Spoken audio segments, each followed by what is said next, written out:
Serving Nigerian Senator, Prince Chinedu Munir Nwoko, well known as Ned Nwoko, has been accused of sending policemen to arrest his in-laws, after his fourth wife and a popular Nollywood super actress, Regina Daniels, ran out of the matrimonial home over alleged domestic violence, intimidation, oppressions and maltreatment like a nobody in the senator's house. The Serving Nigeria Senator, Ned Nwoko, accused the absconded wife, Regina Daniels, of substance abuse, denying her allegations of domestic violence, adding, he made efforts to stop her addict of substance abuse, hence the wife, Regina Daniels, became violent and she started assaulting the domestic staff and destroying properties in the house, according to Ned Nwoko. In a statement he had issued less than 48 hours after the star actress ran away from her matrimonial home in October last month. While I took Moon to the hospital, a scene of chaos unfolded at home, orchestrated by Sammy, Regina's main drug supplier. Another known supplier of drugs to Regina is the tiny evil devil called Anne. In a swift reaction to the arrest of his son and Regina Daniels' brother yesterday, Rita Daniels, the mother-in-law, accused the Serving Nigeria Senator, Ned Nwoko, of trying to bite the finger that fed him, saying, Ned Nwoko married her daughter because she was a popular actress, and the senator needed the high star of her status to boost his fallen star or his political relevance in the Nigeria politics, saying, the senator will go down for arresting her children, adding that, people should take a look at Ned Nwoko's children, if any of them looked like from a billionaire father, although the actual numbers of the in-laws arrested is yet to be officially stated, as one of the Regina Daniels sisters, initially said to be arrested alongside with the brother, was seen outside the police station in Lagos State on Monday night in a video made available online by Regina Daniels' family. Verbatim, Regina Daniels' mother, Rita Daniels, while she was being video recorded and screaming with a very loud, painful voice in front of the police station at night yesterday, said, "You married my daughter because you wanted someone with high star to boost your fallen star. If you think you can bite the finger that fed you, you'll go down.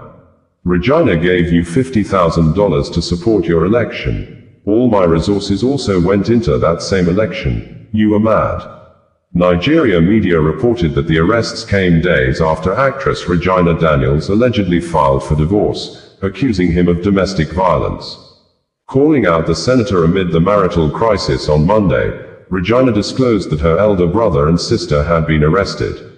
While appealing to the general public for urgent help, the 24-year-old, in a series of posts on her Instagram page, attributed her siblings, fellow contestants in the last concluded presidential election in Nigeria and Anambra State. Former Governor Peter Obi has said that the current president of Nigeria, Bola Ahmed Tinubu-led government, lacks the passion to stop the unwarranted killing of people in manners of criminal acts including terrorism, stressing that, while the insecurity did not start with the present government, what is most unfortunate is the lack and absence of competence, commitment, prudent use of resources, patriotism and passion on the part of APC-led government leaders to effectively govern, galvanize and lead Nigeria where no one is unwarrantedly oppressed and killed, a nation where peace, truth and justice reign. This, Peter Obi stated via his social media accounts on Monday evening in response to the United States.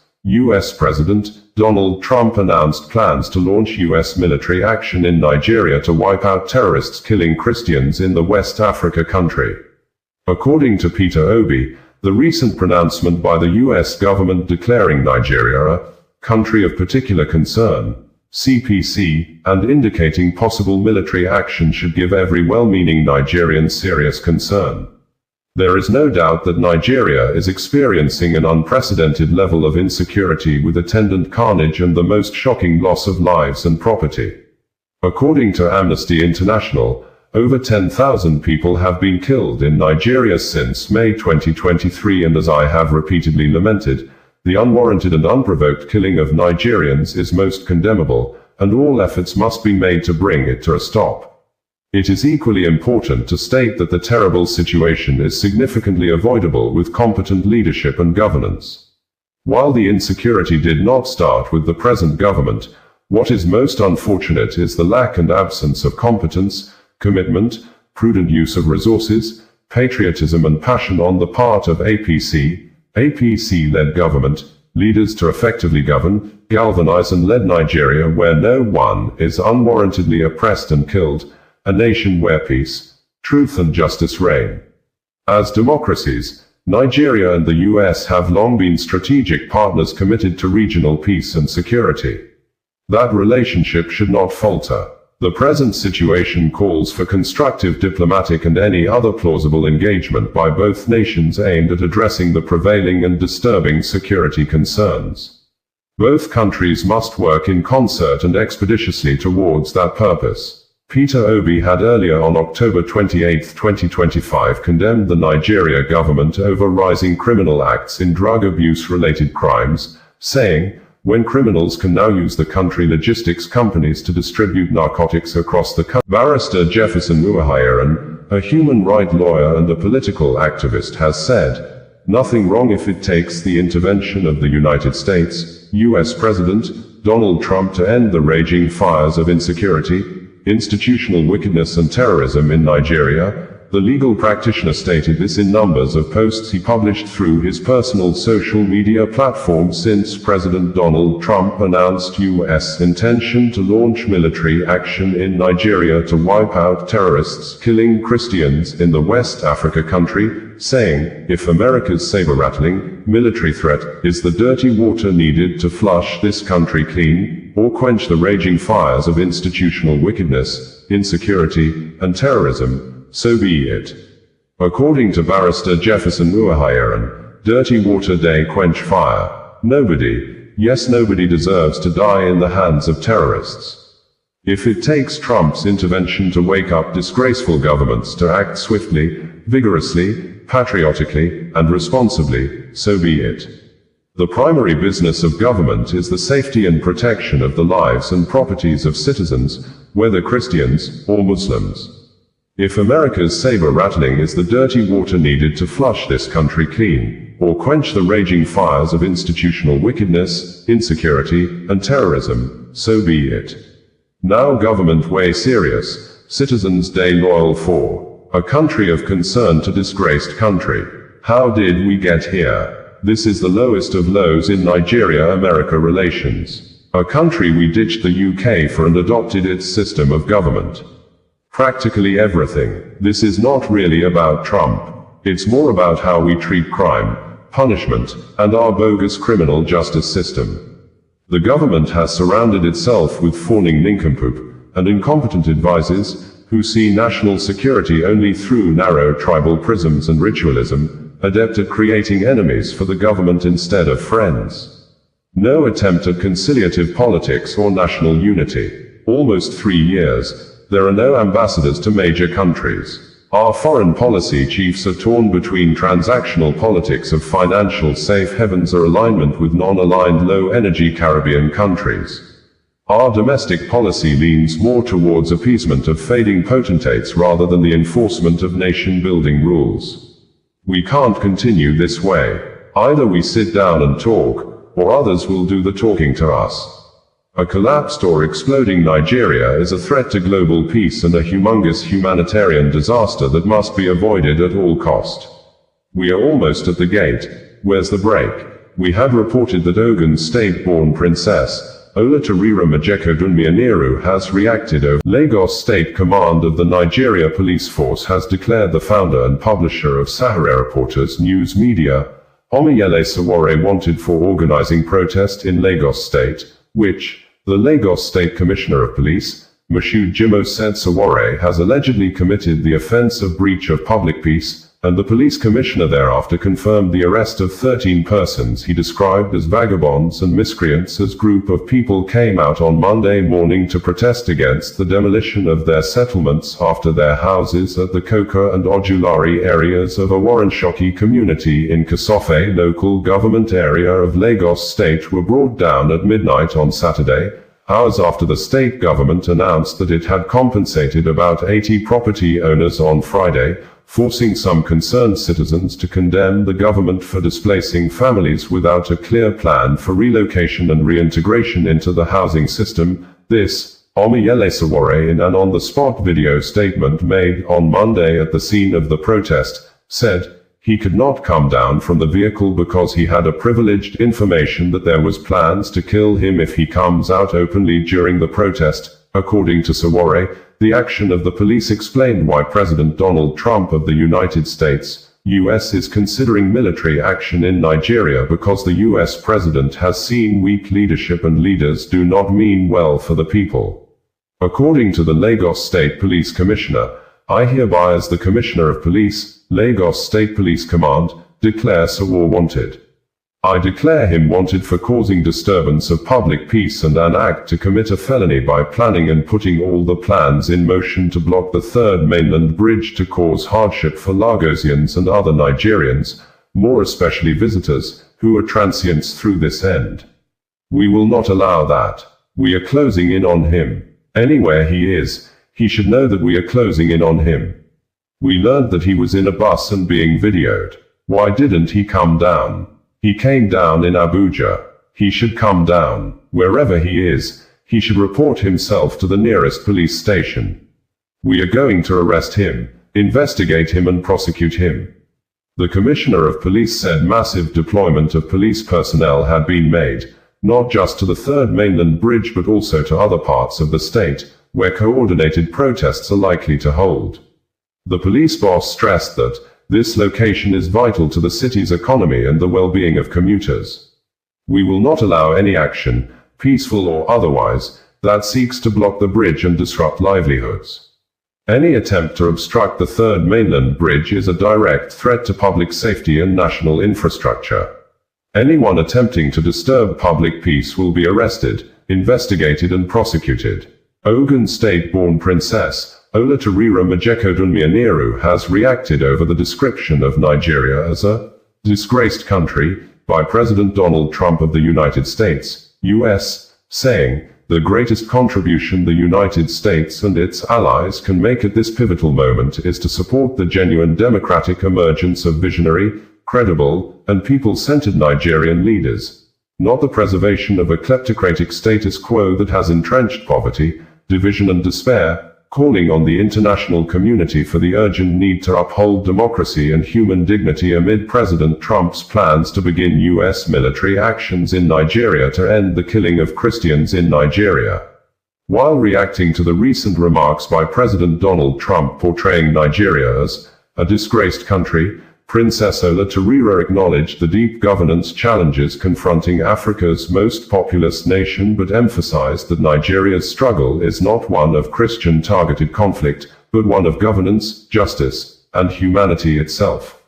The greatest contribution the United States and its allies can make at this pivotal moment is to support the genuine democratic emergence of visionary, credible, and people-centered Nigerian leaders, not the preservation of a kleptocratic status quo that has entrenched poverty, division and despair. True partnership must empower integrity and merit, not those who have rigged themselves into power through corruption and coercion. Princess Olatunji called for global collaboration to restore faith in governance and strengthen democratic institutions, noting that Nigeria's stability and progress are critical not only for its citizens but for Africa and the world at large.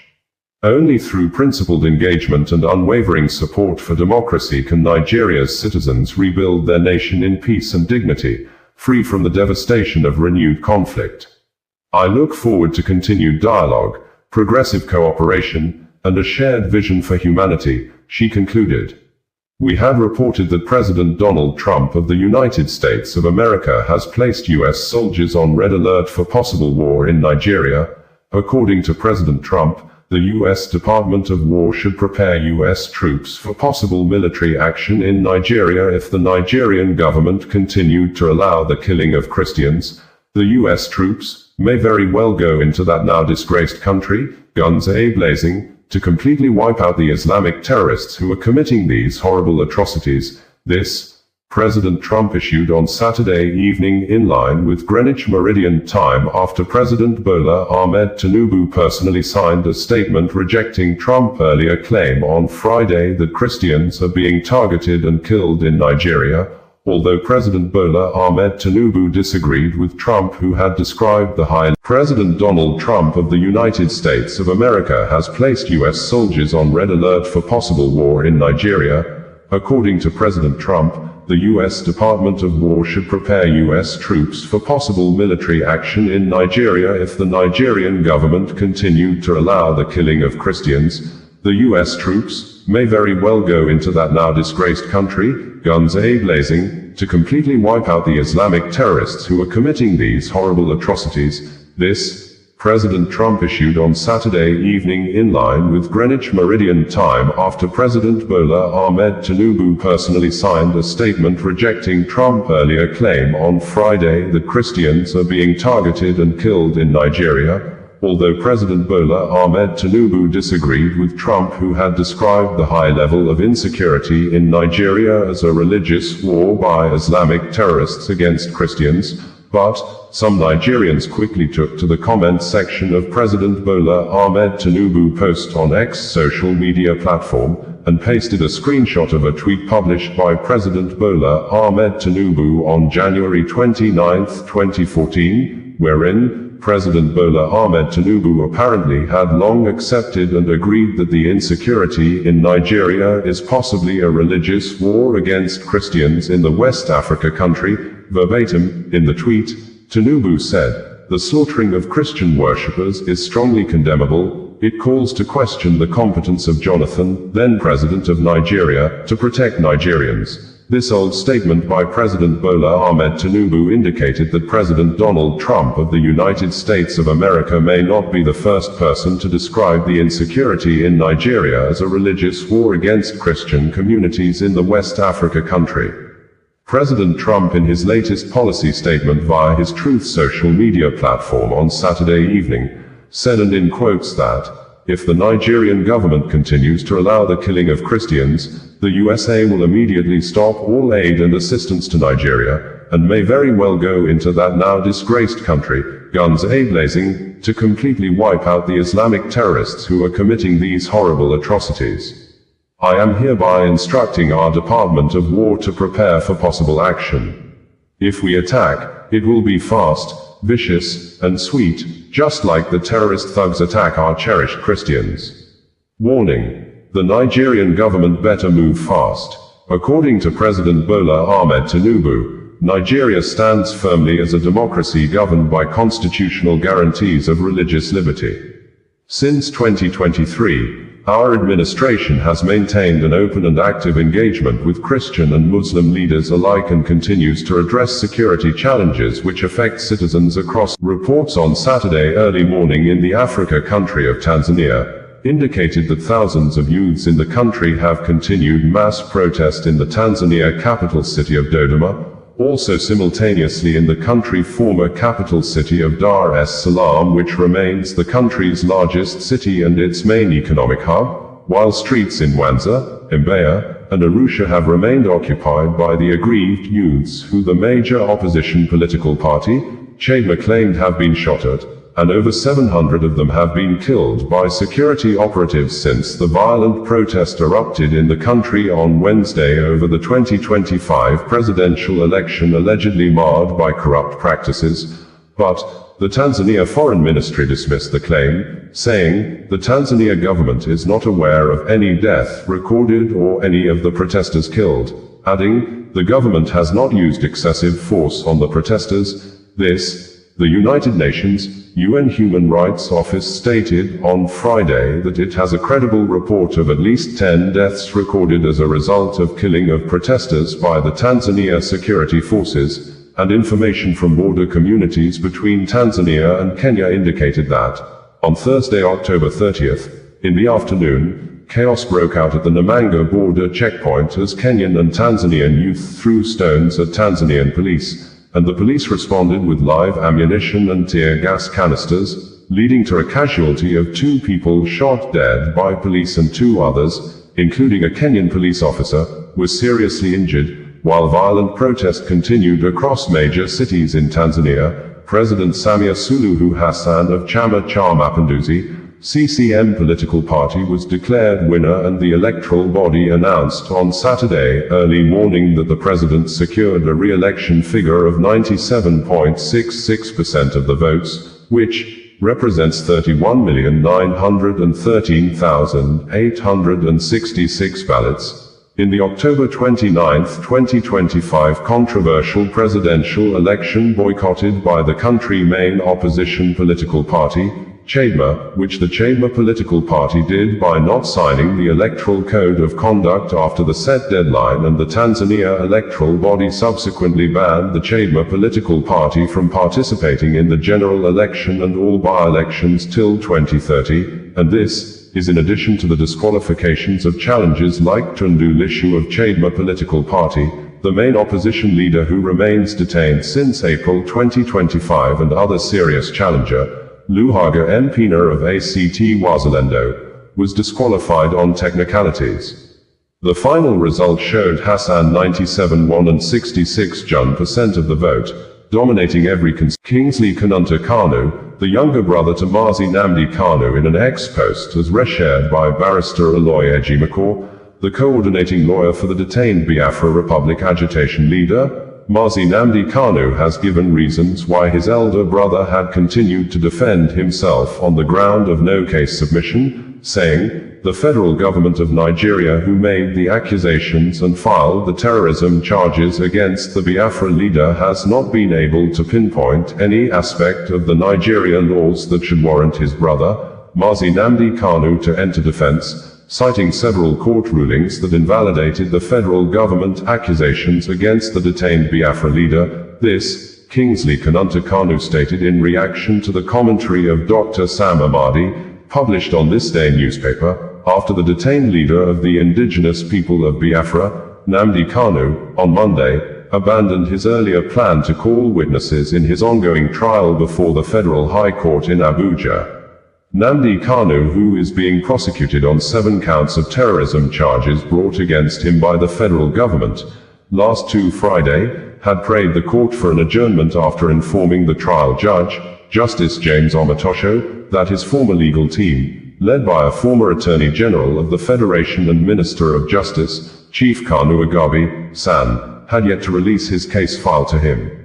Though Nnamdi Kanu had earlier expressed his readiness to open his defense in a written application to the court, in which he indicated his intention to call witnesses and requested the issuance of witness summons, but, at the resumed hearing on Monday, Kanu told the court that upon reviewing the case file, he had concluded that there was no valid charge against him. Nnamdi Kanu argued that since he believed the charges were unlawful and that the prosecution had failed to establish any case, there was no need for him to proceed with his defense. According to Punch newspaper, the trial judge, Justice James Omotosho, directed Kanu to file a written address formally stating his position and to serve the prosecution accordingly. Justice Omotosho further advised the IPOB leader to consult experts in criminal law to understand the possible legal implications of his decision. The judge thereafter adjourned the case to November 4, 5, and 6 for the adoption of final written addresses, based either on Kanu's position that no case had been established against him or for him to proceed with his defense if he decides otherwise. Kingsley Kanunta Kanu's statement, as recirculated by Barrister Uwoghiren on Thursday, tagged, "Legal Rejoinder," to the misleading commentary by Dr. Sam Amadi, published in This Day of the 30th of October 2025, titled, "If I were Kanu, I would not refuse to write a defense." President Bola Ahmed Tinubu of Nigeria has issued a revised policy actions over the 2025 presidential pardons he had earlier granted to 175 persons, some of whom were convicted murderers, deadly kidnappers, which included Maryam Sanda, who had spent barely 6 years and 8 months at the Suleja Medium Security Custodial Center after she was convicted and sentenced to death by hanging over the killing of her husband, Bilyaminu Bello, in Abuja, who she stabbed 3 times repeatedly. This, President Bola Ahmed Tinubu, in his earlier presidential pardon granted to the 37-years-old convicted and condemned murderer, Maryam Sanda, had asked her to go home free because of her children, but, following public outcry and condemnation, in the revised version of the presidential pardons signed into law on October 21, 2025 and made available to the public by the presidency on Wednesday, October 29, 2025,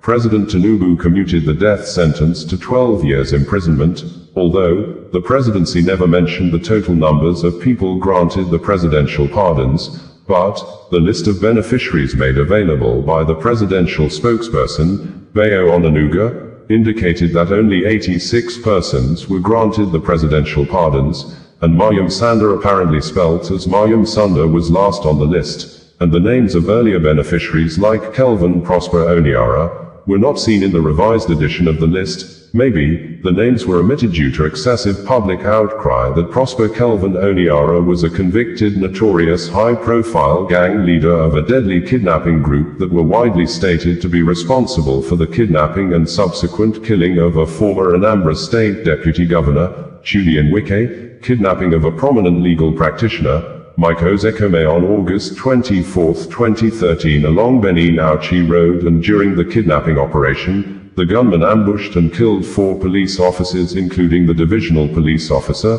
DPO of Ahor Division, who led the police team in an attempt to rescue Mike Ozekome. Outside that, the 44-year-old Oniara was also stated to be responsible for the kidnapping of a judge in the Edo State Judiciary, a top female official of the Federal Inland Revenue Service, FIRS, among other several members of the National Youth Service Corps, NYSC, and security agents. And Oniara was also stated to carry out several armed robberies and kidnap operations in Delta, Edo, Rivers and Anambra states, maintaining operational base and detention camps in Warri and Kokori community in Delta State, Ugbakolo community in Benue State, Benin City in Edo State, and Aba in Abia State. That on the 18th of September 2013, Oniara, human rights lawyer, Barrister Jefferson Uwoghiren, has condemned and berated the federal government of Nigeria under the presidency of Bola Ahmed Tinubu for arresting, detaining and remanding to Kuje prison Barrister Aloy Ejimako, the lawyer to the detained Biafra Republic agitation leader,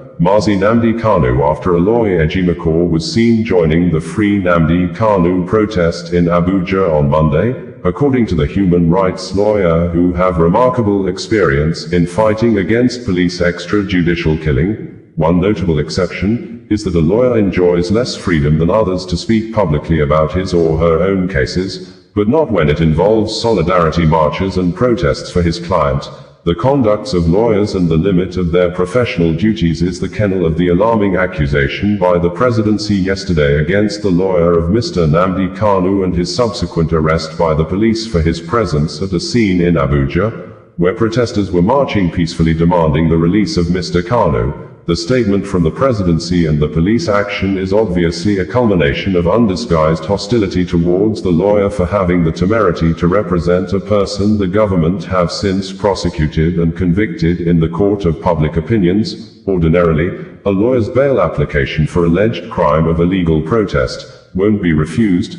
The refusal is concerning and turning a simple matter into a political case of vendetta and persecution. Bayo Onanuga, the special advisor to the president on information and strategy, had on Monday tweeted while the Free Nnamdi Kanu protest was ongoing, that, "I spotted Aloy Ejimako, one of Nnamdi Kanu's lawyers, among the small group of protesters mobilized in Abuja by Omoyele Sowore. I wonder what Mr. Ejimako was thinking when he decided to join this shambolic protest. As a lawyer, he should be aware of the principle of sub judice, particularly in relation to the ongoing treason case before the court. The prosecution has concluded its case, and it is now incumbent upon Mr. Ejimako and the other lawyers to mount a strong defense for Kanu, rather than focusing on preparing a strong case. Mr. Ejimako has resorted to extra-legal tactics, joining a career anarchist, to influence the process. Meanwhile, few hours ago, the organizer of the protest and the founder of Sahara Reporters News Media, Omoyele Sowore, stated via his social media accounts that, "We have been informed that plans are allegedly in place at Kuje prison to harm Nnamdi Kanu's younger brother, Fineboy, and Aloy Ejimako, his special counsel, inside Kuje prison by special orders assigned by the Asiwaju Bola Ahmed Tinubu." Bayo Onanuga in the tweet demanded a snaction against Barrister Uwoghiren for joining the protest, calling for the release of his client, Nnamdi Kanu.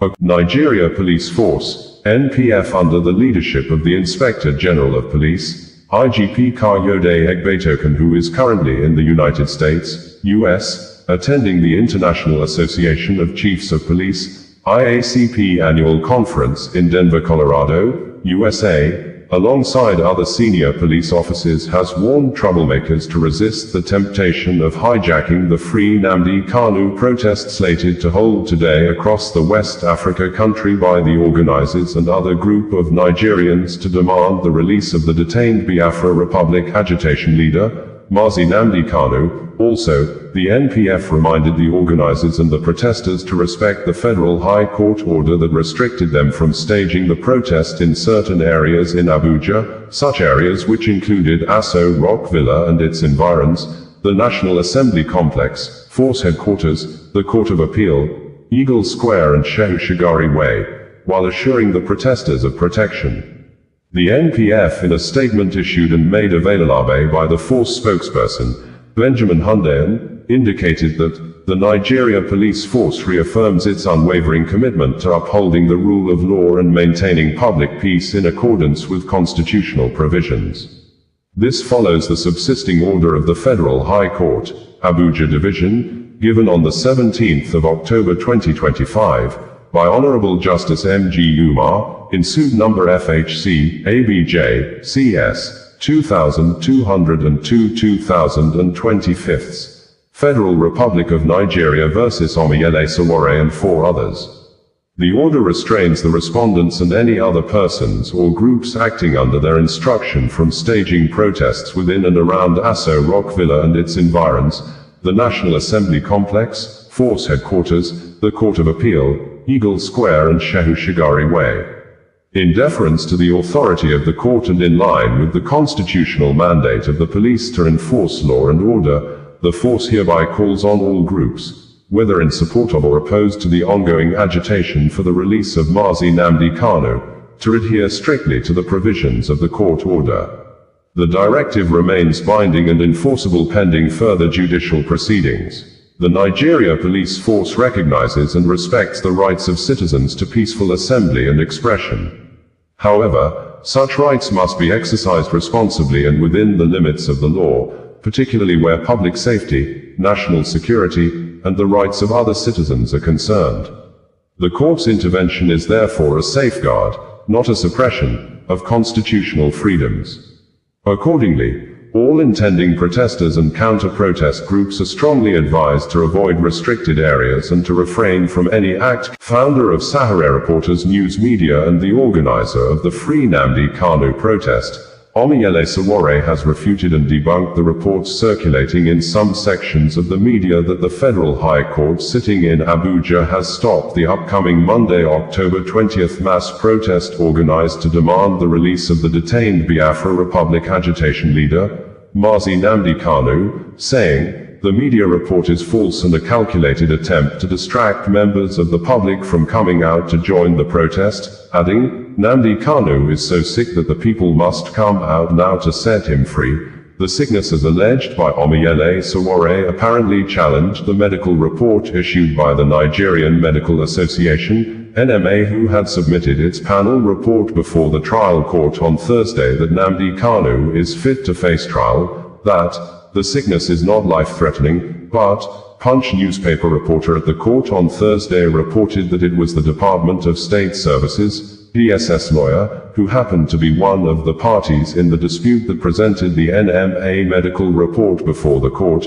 "We are yet to ascertain the independency, fairness, objectivity, accuracy and transparency of the Nigerian Medical Association, NMA, in conducting the medical examination." In a statement on Saturday, Omoyele Sowore said, "The Federal High Court in Abuja has not stopped the proposed Free Nnamdi Kanu protest slated for Monday, October 20th, 2025. Contrary to the misleading claims being circulated by police lawyers and sections of the media, no order was granted restraining citizens from exercising their constitutional right to peaceful assembly. Justice Umar of the Federal High Court declined to issue any ex parte order sought by the police to halt the nationwide protest altogether. What exists is a purported court order, obtained in chambers by lawyers of the police, which has not been served on anyone, asking that protesters not protest at Aso Rock Villa, National Assembly, Eagle Square, and a certain Shehu Shigari Way, the latest false claims designed to confuse the public and discourage participation. The protest date is sacrosanct. The movement is unstoppable. In another statement, Omoyele Sowore said, "I was deeply involved in the struggle for the validation of the June 12th election, and I remember vividly how the system operated back then, how they weaponized the judiciary to buy time, to deceive the public, and to justify injustice. They kept saying, Abiola's case is in court, using that as a shield for tyranny, until they eventually killed him a day before his supposed release. It was a well-orchestrated tragedy disguised as legal processes. Today, I see the same script being replayed with Mazi Nnamdi Kanu, the same manipulation." Bringing you the news in a more digital way.